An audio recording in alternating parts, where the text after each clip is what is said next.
Do I wish I would have got a different color? Maybe. But all in all, the car is done really well and I'm very happy with it. I would highly recommend anybody looking to get a mid-size sedan, which is what I would consider this, to look very closely at the K5.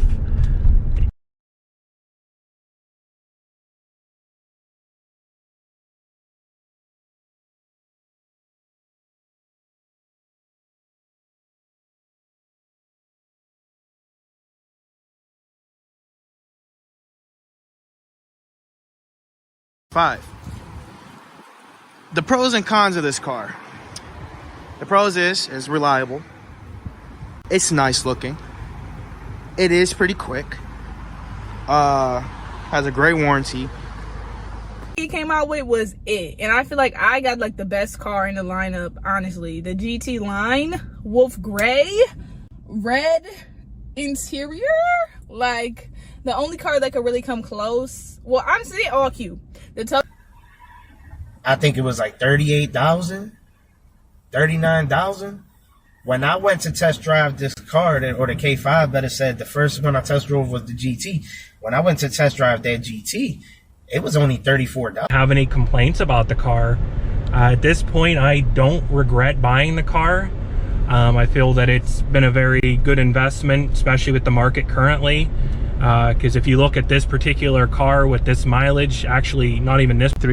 This car is a 2023 K5 GT line, and it has, as you can see, 72,000 kilometers.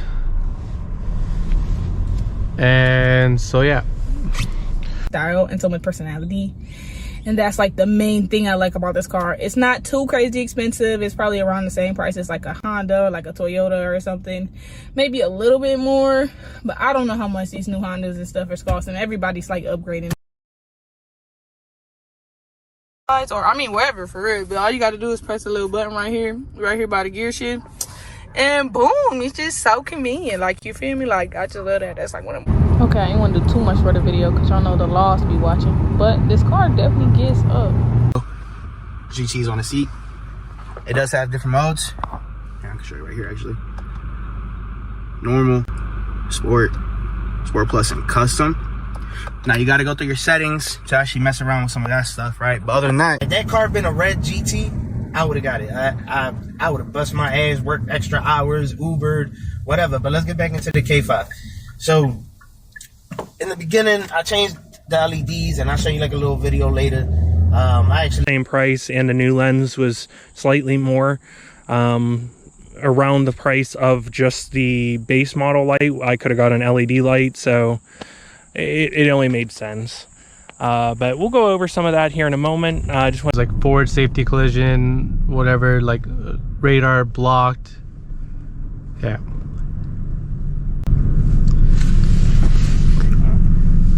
This car has the sensors at the front, but there's no actual like front like check engine light. So I would not recommend trying to jumpstart anybody with this car. The other thing is that I don't like. Damn, that's a hard one. I mean, I wish the dash would have been this. You hit that gas just a little too hard, or you try to maneuver, like say you're in traffic and you need to switch lanes and there's cars coming, you need to hurry up and get over. You're trying to merge onto a highway. This car is very Fortunate, yeah, exhaust and stuff like that and so forth. And it shocked me. It really shocked me. This car, and I'll drop videos of it too also, while spinning, because I don't know why, but it was no prep. So what's one kid, two kids, it's a comfortable car. It's not a bad car.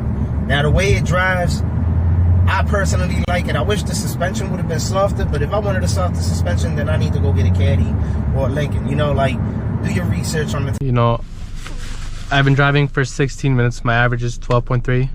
Also because, you know, I gave it some gas. And I've driven about 5 kilometers. So let's see here. Oh, that's not what I wanted. Ain't gonna lie, just for the fuel prices, I mean, it was getting ridiculous for premium. So I may have put a few tanks of 87 in it, and I will say, if you're running yours on 87, you will 100% feel a difference between 87 and 93. A track. And I'll tell you what, it is a fun car. I like it. It's a good daily. And, you know, we're about to go ahead and hop into it, and then I'm going to talk about the inside. Go ahead and walk you around the interior a little bit.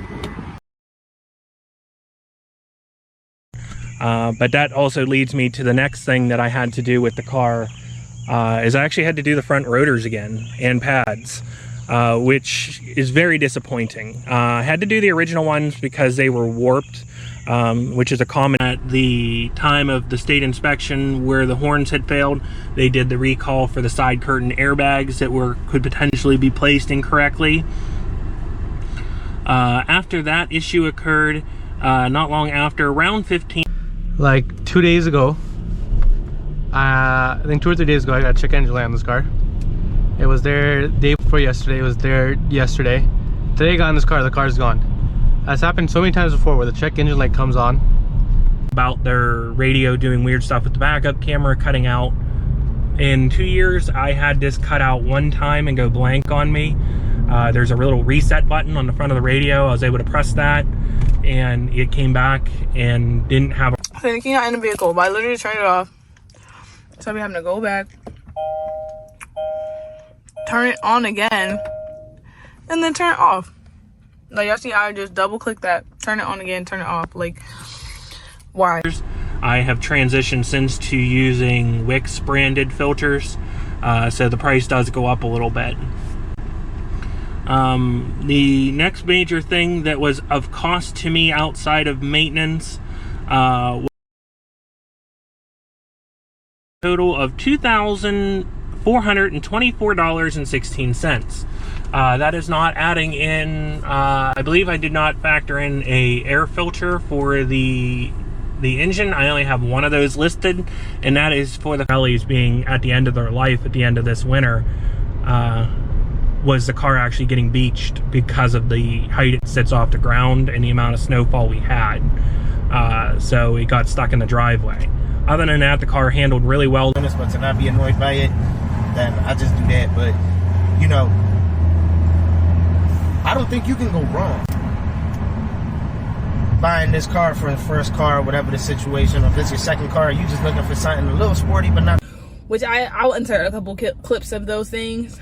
But overall, would I go back and buy it again? Yes, I would buy it again. So literally, it's just a constant battle of me having to keep doing this. And what's really annoying is that it pulls in the air from outside. So they hold up really well. They don't dry rot. I can't say anything bad about Nexen, other than that their prices now are not as competitive as they once were. And I had personal experience with these on my parents' cars. On everything. And it'll still beep that the guy is driving away. Or the guy in the spot directly in front of me leaves, you know, it'll beep too. Alright, so we're gonna end off the video here.